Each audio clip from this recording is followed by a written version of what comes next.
the idea that somehow more senior and powerful figures are immune or less likely to face retribution is quite pervasive. We recently did some research on whistleblowing and found that actually two-thirds of employees felt that they would face retribution if they reported wrongdoing in the workplace. How difficult is it for a company, particularly one in the public eye, to respond when allegations like this are made, do you think? Well, Steve, once again, this throws into sharp relief the importance of workplace culture. And when bad behavior surfaces, no organization is immune. But a couple of things come to mind about the many recent examples of this sort of thing. One is there's a power imbalance here at work. There's somebody very well known or more senior behaving allegedly badly, and somebody more junior or not known affected by this bad behavior.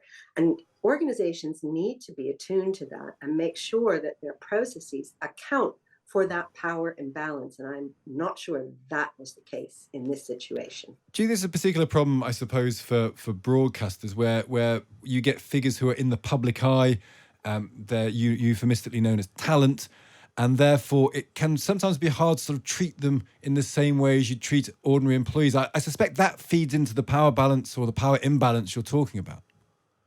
Well, Steve, yes, it does. But I think actually more broadly, what our research shows is that the idea that somehow more senior and powerful figures are immune or less likely to face retribution is quite pervasive.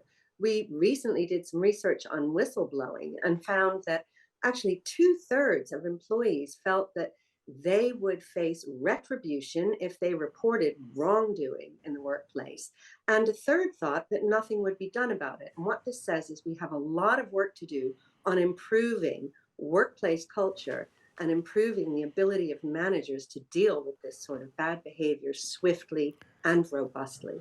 I guess the flip side of this is that you don't want to have people wrongly accused.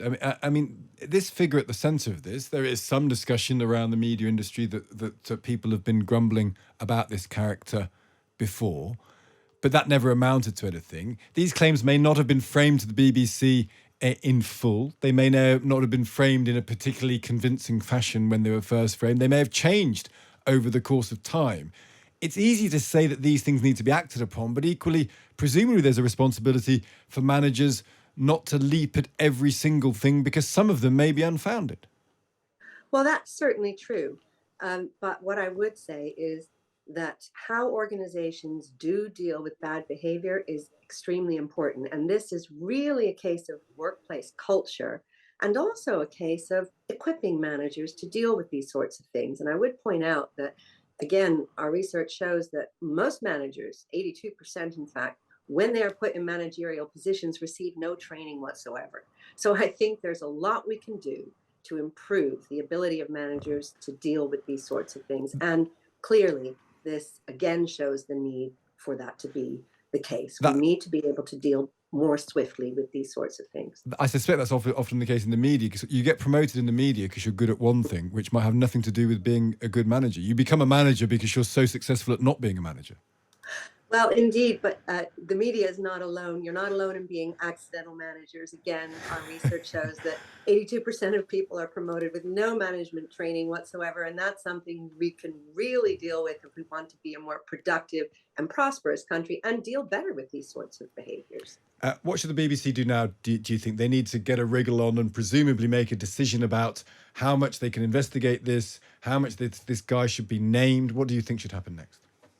Well, I think that they have a lot of lost ground to make up on. If, as is widely reported, this has been known about since May, then they have, I think, been rather slow to react, to put the processes in place. And I'm sure it's about people feeling uncertain about what to do. It goes back to my point about training managers to deal with this.